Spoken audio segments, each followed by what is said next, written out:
Hello मेरे प्यारे बच्चों, कैसे हैं आप सब। बच्चों मैं उम्मीद करता हूं आप सब बहुत अच्छे होंगे। बच्चों मैं आपका दोस्त आलोक जैन आपका स्वागत करता हूं वैम्स एकेडमी में। बच्चों आज की इस क्लास में मैं आपको एक्सरसाइज 8.2 का क्वेश्चन 2 करवाऊंगा। बेटा इस क्वेश्चन का सॉल्यूशन ना थोड़ा सा लंबा है और बेटा मैं ये भी कह सकता हूं कि ये क्वेश्चन ना 8.2 का सबसे मुश्किल क्वेश्चन है। लेकिन देखिए मेरे बच्चों, मुश्किल तो कुछ भी नहीं होता। मैं अच्छे से पढ़ाऊं और आप अच्छे से पढ़े तो बेटा हर चीज क्या बन जाएगी, सिंपल बन जाएगी। तो बस आपको एक काम करना है, इस वीडियो को ना दिल से देखना है और मेरे बच्चों प्रॉपर नोट्स बनाने हैं। फिर देखना बच्चों, मैं आपसे वादा करता हूं इस वीडियो को देखने के बाद ये क्वेश्चन आपको बहुत ज्यादा सिंपल लगेगा। तो चलिए मेरे प्यारे बच्चों शुरू करते हैं आज की क्लास।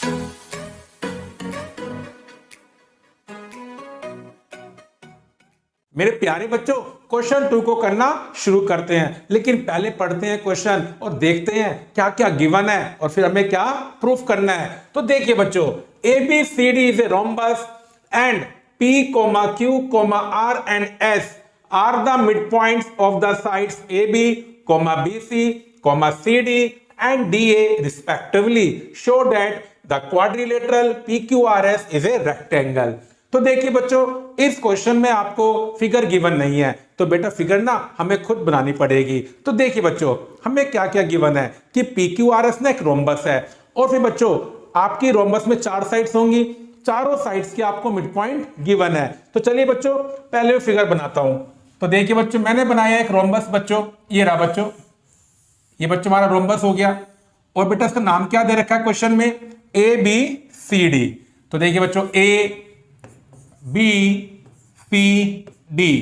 फिर बच्चों इसमें गिवन है कि P जो है बच्चों वो साइड AB का मिड पॉइंट है, मेरे बच्चों Q BC का मिड पॉइंट है, बेटा R CD का मिड पॉइंट है और मेरे बच्चों S किसका मिड पॉइंट है, DA का मिड पॉइंट है। ये सारी बातें आपको गिवन है। फिर देखिए बच्चों आपको प्रूफ क्या करना है। मेरे बच्चों ये 4 जो आपके मिड पॉइंट्स हैं, अगर आप इन्हें क्या करेंगे, ज्वाइन करेंगे। चलिए बच्चों मैं आपको ज्वाइन करके दिखाता हूं। तो जैसे आप P को Q से ज्वाइन करोगे बच्चों, Q को R से करोगे और R को S से करोगे और P को बच्चों S से करोगे, तो मेरे बच्चों अंदर क्या बन जाएगा, एक क्वाड्रिलेटरल बन जाएगा। और बच्चों मुझे प्रूफ करना है कि ये क्वाड्रिलेटरल क्या है, एक रेक्टेंगल है। तो बच्चों गिवन और टू प्रूफ मैंने आपको समझा दिया है। चलिए बच्चों अब लिखते हैं, क्योंकि बच्चों ये हमें एग्जाम में लिखना होता है। पहला स्टेप क्या होता है, गिवन, कि क्वेश्चन में क्या क्या दे रखा है। तो बेटा क्या क्या गिवन है कि ABCD इज ए रोम्बस, एक तो बच्चों आपको ये गिवन है, and points P, Q, R and S are the midpoints of sides AB, BC, CD and DA respectively। ये सारी बातें बच्चों मुझे इस क्वेश्चन में गिवन है। ठीक है बच्चों, देखिए बच्चों ये D है, आपको P लग रहा होगा, इसको मैं सही कर देता हूं बच्चों। क्या है बच्चों, ये D है। ठीक है बच्चों, टू प्रूव। अब मेरे बच्चों इस क्वेश्चन में मुझे प्रूफ क्या करना है कि ABCD इज अ रेक्टेंगल। ये बच्चों मुझे इस क्वेश्चन में प्रूफ करना है। सॉरी बच्चों मैंने छोटी सी गलती कर दी, ABCD नहीं बच्चों, PQRS। मुझे क्या प्रूफ करना है, PQRS इज अ रेक्टेंगल। अब बच्चों ये बात मैं जानता हूं, किसी भी क्वाड्रिलेटरल को आप रेक्टेंगल कब बोल सकते हो, बेटा पहले वो क्या होना चाहिए, पैरेललोग्राम।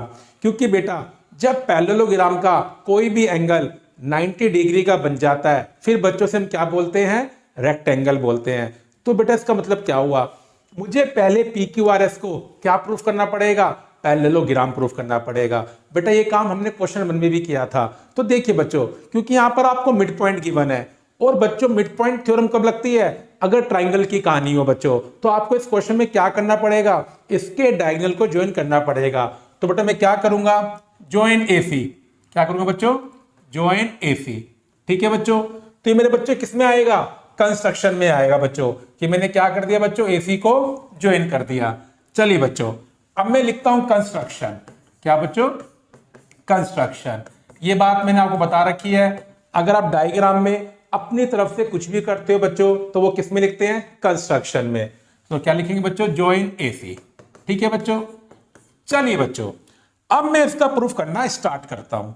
तो मेरे बच्चों, इसमें पहले मुझे क्या प्रूफ करना पड़ेगा कि पी क्यू आर एस क्या है बच्चों? एक पैरेललोग्राम है। जैसा बेटा हमने क्वेश्चन 1 में किया था, सेम बच्चों में वैसे ही करूंगा। बेटा ट्राइंगल एसीडी में बेटा क्या लग जाएगी? Mid point theorem. बेटा क्यों लग जाएगी? क्योंकि बच्चों मिड पॉइंट थ्योरम क्या कहती है कि अगर आपके पास कोई भी ट्राइंगल है और उस ट्राइंगल में आपको दो साइड्स के मिड पॉइंट पता है, तो जब आप उन दोनों मिड पॉइंट्स को ज्वाइन कर देते हैं तो वो लाइन सेगमेंट तीसरी साइड के पैरेलल होता है और उस लाइन सेगमेंट की लेंथ तीसरी साइड के हाफ के इक्वल होती है। अब देखिए बच्चों, आर सी डी का मिड पॉइंट है और एस ए डी का मिड पॉइंट है, तो बेटा मैं ट्राइंगल एसीडी में बड़े प्यार से मिड पॉइंट थ्योरम लगा सकता हूं। तो देखिए बच्चों, मैं लिखूंगा प्रूफ, और बच्चों इसमें मैं क्या लिखूंगा? In triangle ACD the points R and S are the midpoints of sides CD and DA respectively. Therefore by midpoint theorem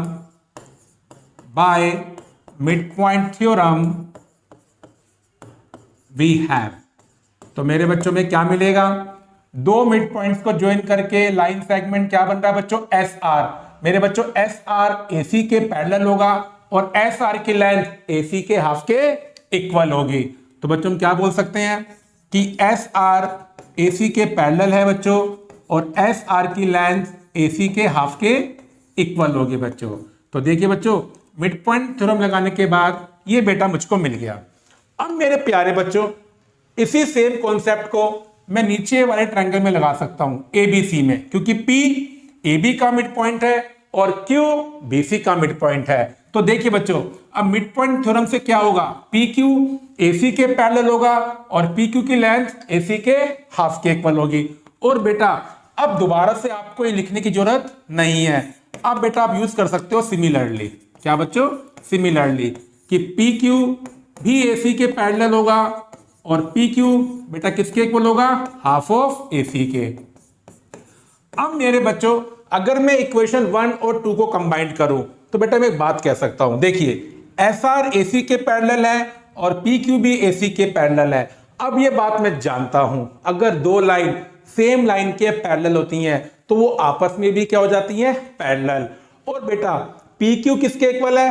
1/2 AC के इक्वल है। एस आर किसके इक्वल है? 1/2 एसी के इक्वल है। तो मेरे बच्चों यहां से आप क्या कह सकते हो? P Q equal to S R. तो देखिए बच्चों, फ्रॉम 1 and 2 वी हैव। बच्चों में क्या मिला कि पी क्यू एस आर के पैरेलल है बच्चों और पी क्यू एस आर के इक्वल है। अब देखिए बच्चों, ऐसा करने से हमें क्या फायदा हुआ? चलिए बच्चों, मैं आपको दोबारा डायग्राम दिखाता हूं। बेटा पी क्यू आर एस एक क्वाड्रिलेटरल है और पी क्यू और एस आर बच्चों क्या बन रही है? क्वाड्रिलेटरल की अपोजिट साइड बन रही है। और बेटा ये बात मैं जानता हूं, अगर किसी भी क्वाड्रिलेटरल में अपोजिट साइड का एक पेयर पैरेलल भी हो बच्चों और इक्वल भी हो, तो मेरे प्यारे बच्चों वो क्वाड्रिलेटरल क्या बन जाता है? पैरेललोग्राम। तो मेरे प्यारे बच्चों, अब यहां से मैं क्या कह सकता हूं? This implies one pair of opposite sides of a quadrilateral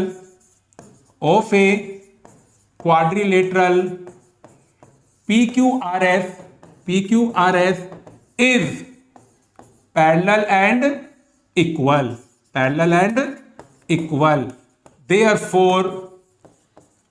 Therefore PQRS is a parallelogram। मेरे बच्चों अब मैं इसको इक्वेशन 3 मान लेता हूं, क्योंकि बेटा अभी ये आगे चल के काम आने वाला है। अब बच्चों PQRS पैरेललोग्राम तो बन गया। बच्चों मुझे क्या बनाना है PQRS को? रेक्टेंगल। और मेरे बच्चों एक पैरेललोग्राम रेक्टेंगल कब बन जाता है? अगर उसका एक एंगल क्या बन जाए? 90 डिग्री का बन जाए। चलिए बच्चों फिगर के पास चलते हैं। मेरे बच्चों अभी यहाँ पर क्या बन गया? पैरेललोग्राम PQRS, क्योंकि अब मैंने इसको पैरेललोग्राम प्रूफ कर दिया है।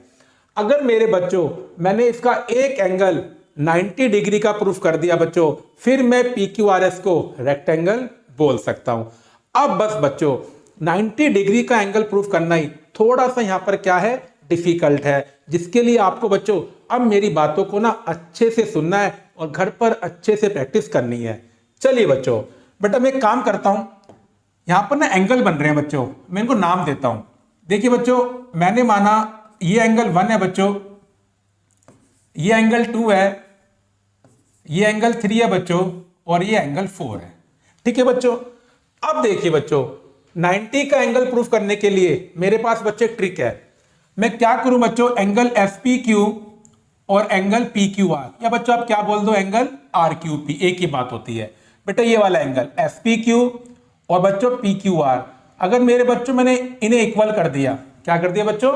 इक्वल कर दिया। फिर मैं एक बात जानता हूं, क्योंकि बच्चों ये मैंने एंगल जो बोले ना SPQ और PQR, ये पैरेललोग्राम के क्या बन रहे हैं? एडजेसेंट एंगल्स बन रहे हैं। और बच्चों ये बात मैं जानता हूं, पैरेललोग्राम के एडजेसेंट एंगल्स का सम कितना होता है? 180 डिग्री। और बेटा मैं इन्हें इक्वल कर दूंगा, अभी मैं आपको करके दिखाऊंगा। अब आप खुद सोचिए, अगर दो एंगल का सम 180 डिग्री है और दोनों आपस में इक्वल है, तो इसका मतलब क्या हुआ बच्चों? एंगल क्या बन जाएगा? 90 डिग्री का बन जाएगा।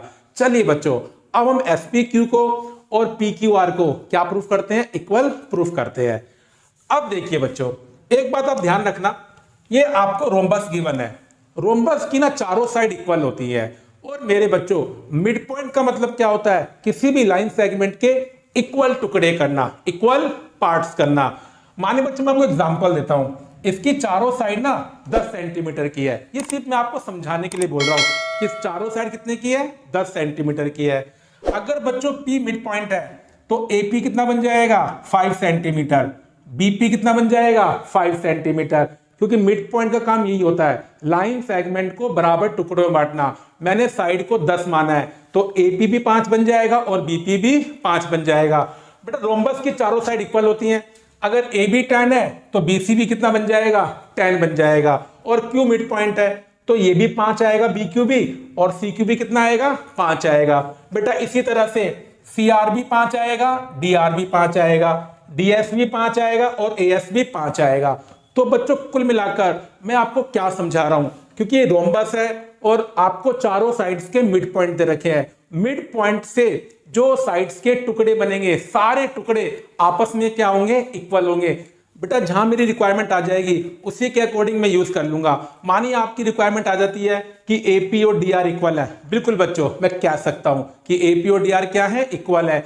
ये सारे के सारे AP, BP, BQ, CQ, CR, DR, DS, AS सब एक दूसरे के क्या है बच्चों? इक्वल है। चलिए बच्चों अब मैं आपको SPQ को और PQR को इक्वल करके दिखाता हूं। बेटा देखिए अगर मैं ट्राइंगल PBQ को देखूं बच्चों, अब जैसा मैंने आपको बताया BP किसके इक्वल होगा? BQ के। और बेटा ट्राइंगल में अगर दो साइड इक्वल होती हैं तो मेरे बच्चों उनके अपोजिट एंगल क्या होते हैं? इक्वल। BP के अपोजिट एंगल 3 है और BQ के अपोजिट एंगल 2 है बच्चों। तो देखिए बच्चों अब इन ट्राइंगल BPQ, और बच्चों वहां पर मैं क्या बोल सकता हूं कि BP किसके इक्वल है बच्चों? BQ के इक्वल है। BP इक्वल टू BQ बच्चों। ठीक है बच्चों, BP इक्वल टू BQ। हाँ बच्चों यहां पर आप ब्रैकेट में लिख देना, because P and Q are the mid points of equal sides. ठीक है बच्चों, क्योंकि P और Q इक्वल साइड्स के मिड पॉइंट है तो इसका मतलब क्या हुआ? BP और BQ आपस में क्या होंगे? इक्वल होंगे। अब बेटा ट्राइंगल की बेसिक थ्योरम, अगर एक ट्राइंगल में दो साइड इक्वल होती हैं तो जो साइड इक्वल है उनके अपोजिट एंगल भी इक्वल होते हैं। तो जैसा बेटा मेरे डायग्राम में हो रहा है बच्चों, बीपी के अपोजिट एंगल 3 है और बीक्यू के अपोजिट एंगल 2 है, तो मेरे बच्चों मैं क्या बोल दूंगा कि एंगल 2 किसके इक्वल है, एंगल 3 के इक्वल है, because opposite angles of equal sides. ठीक है बच्चों, ट्राइंगल में क्या होता है, अगर दो साइड्स इक्वल होती हैं तो मेरे बच्चों उनके जो अपोजिट एंगल होते हैं वो भी क्या होते हैं, इक्वल होते हैं। चलिए बच्चों, मैं इस इक्वेशन को 4 मानता हूं बच्चों, क्योंकि बच्चों अभी आगे चलकर ये काम आने वाली है बच्चों। अब बेटा जैसे मैंने एंगल 2 को और एंगल 3 को इक्वल करा है बच्चों, अब ऐसे बच्चों मुझे एंगल 1 को और एंगल 4 को भी इक्वल करना है, क्योंकि ये करना कंपलसरी है, तभी SPQ और PQR इक्वल हो पाएंगे। अब देखिए बच्चों, इसके लिए मेरे पास यहां पर एक ही तरीका है बच्चों। बेटा मैं इस ट्राइंगल को APS को और मेरे बच्चों CQR को क्या प्रूफ कर दूं, कॉन्ग्रेंट, और बच्चों फिर मैं क्या लगा दूंगा, CPCT।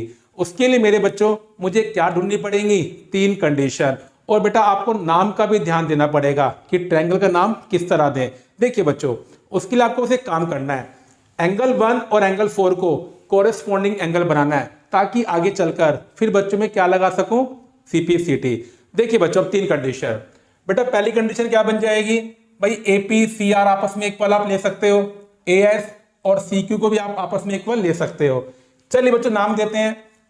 बेटा मानी मैंने नाम दिया APS, तो बेटा यहां पर क्या देना पड़ेगा आपको नाम, CQR, क्योंकि P पर बन रहा है एंगल 1 और Q पे बन रहा है एंगल 4, तो मैंने P और Q को कहां लिखा है बच्चों, कोरेस्पॉन्डिंग एंगल की तरह लिखा है बच्चों। सेकंड नंबर पे P और यहां पर सेकंड नंबर पे Q लिखा बच्चों। अब मैं कंडीशन ढूंढता हूं बच्चों, AP इक्वल टू CQ। देखिए मेरे बच्चों, बिल्कुल बच्चों, AP और CQ आपस में क्या है, इक्वल है, क्योंकि बेटा रोम्बस की चारों साइड इक्वल होती हैं, तो मिड पॉइंट से जो टुकड़े बनेंगे वो भी आपस में इक्वल होंगे। फिर देखिए बच्चों, AS इक्वल टू CR, ये रहा बच्चों AS और ये रहा CR।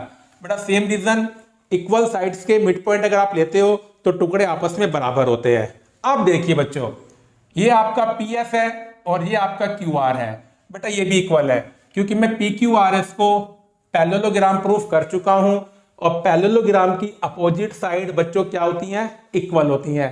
तो बेटा इसका मतलब क्या हुआ, ये जो मैंने नाम लिए हैं बच्चों, ये बिल्कुल परफेक्ट नाम है, APS और CQR। चलिए बच्चों, अब मैं क्या लिखूंगा बच्चों, in triangle APS and triangle CQR comma we have.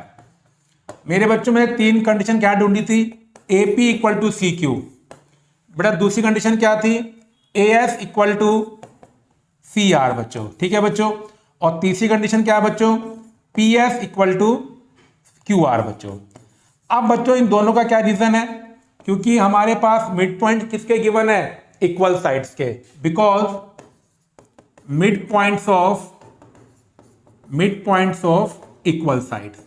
मेरे बच्चों अगर आप इक्वल साइड्स के मिड पॉइंट लेंगे तो जो सारे हिस्से बनेंगे लाइन सेगमेंट्स के, सब एक दूसरे के क्या होंगे, इक्वल होंगे।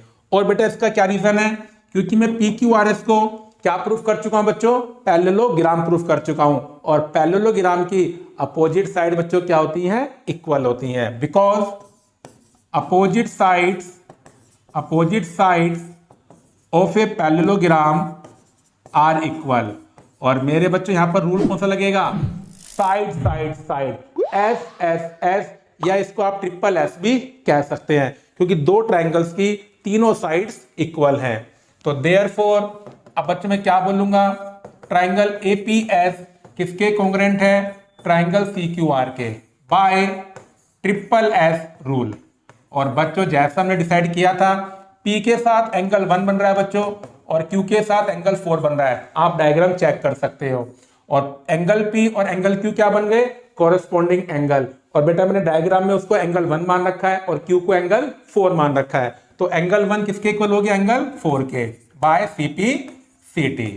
चलिए बच्चों, इसको इक्वेशन 5 हम मान लेते हैं। अब देखिए बच्चों, जो मुझे प्रूफ करना था, अब मैं धीरे धीरे उसके पास जा रहा हूं। अब मेरे बच्चों देखिए यहां पर आप लोग देखिए बच्चों, ये एंगल 1, ये एंगल 2 और ये एंगल SPQ।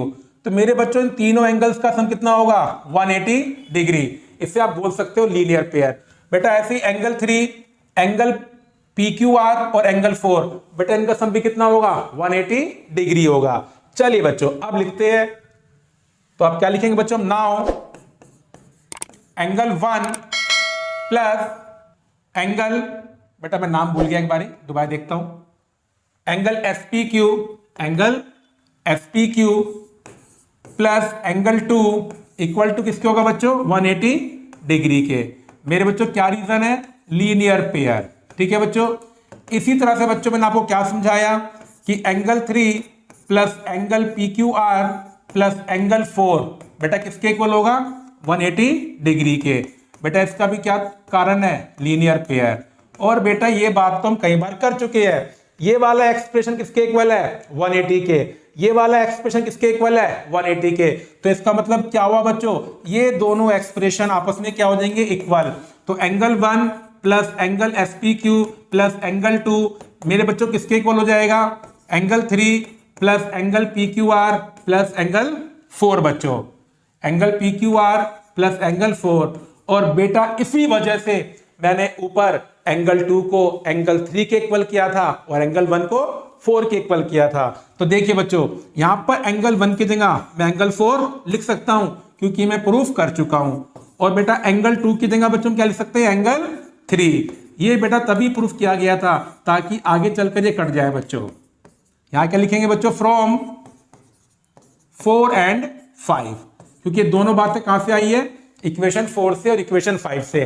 बेटा एंगल 3 यहां प्लस का है, जब आप इधर लेकर आओगे तो ये क्या हो जाएंगे बच्चों कैंसिल। बेटा ऐसे ही एंगल 4 से क्या कैंसिल हो जाएगा, एंगल 4। और बच्चों जो मैंने आपको बताया था अब वो बच्चों हो गया।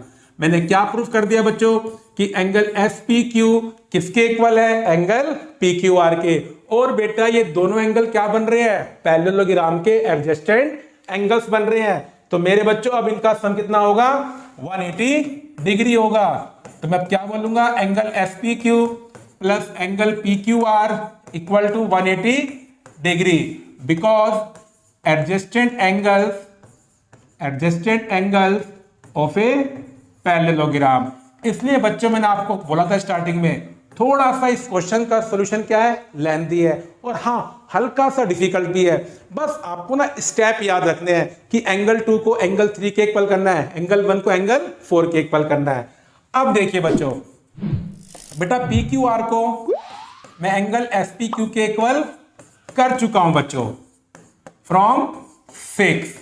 ठीक है मेरे बच्चों, angle SPQ plus angle SPQ 2 angle SPQ और मेरे बच्चों 2 मल्टीप्लाई में है, किस में आ जाएगा, डिवाइड में आ जाएगा। और देखिए बच्चों ये जो आपका एंगल SPQ है ये पैरेललोग्राम का एंगल बन रहा था SPQ। मैं आपको डायग्राम दोबारा से दिखा देता हूं बच्चों। देखिए बच्चों ये रहा बच्चों आपका SPQ, जिसे बच्चों मैंने क्या प्रूफ कर दिया 90 का। और मेरे बच्चों इक्वेशन 3 में मैं इसको पैरेललोग्राम प्रूफ कर चुका हूं।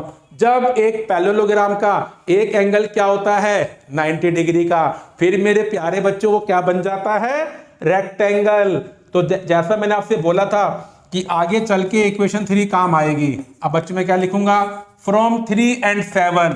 अगर बच्चों मैं 3 और 7 को कंबाइन कर दूं दोनों इक्वेशंस को, वहां मैंने प्रूफ किया है PQRS क्या बच्चों पैरेललोग्राम है। 7 में मैंने क्या प्रूफ कर दिया, उस पैरेललोग्राम का एक एंगल कितने का है 90 डिग्री का है। तो बच्चों इसका मतलब क्या हुआ कि PQRS is a rectangle, PQRS is a rectangle. तो देखिए बच्चों मैं दोबारा बोलता हूं, हाँ बच्चों सॉल्यूशन तो लेंथी है, थोड़ा सा डिफिकल्ट भी है। क्यों डिफिकल्ट है, इसमें स्टेप आपको बहुत सारे याद करने हैं। लेकिन देखिए बच्चों अगर इस क्वेश्चन को ना आप घर पर 2-3 बार या 4 बार प्रैक्टिस कर लेंगे फिर ये क्वेश्चन ना आपको बहुत ज्यादा सिंपल लगेगा। अब बच्चों मैं उम्मीद करता हूं कि इस क्लास को देखने के बाद ना अब ये क्वेश्चन आपको समझ में आ गया होगा। तो चलिए बच्चों अब मैं आपको मिलता हूं अगली वीडियो में। मेरे बच्चों जब तक अपनी हेल्थ का ध्यान रखें और मेरे प्यारे बच्चों पढ़ाई भी ना घर पर दिल से करते रहें।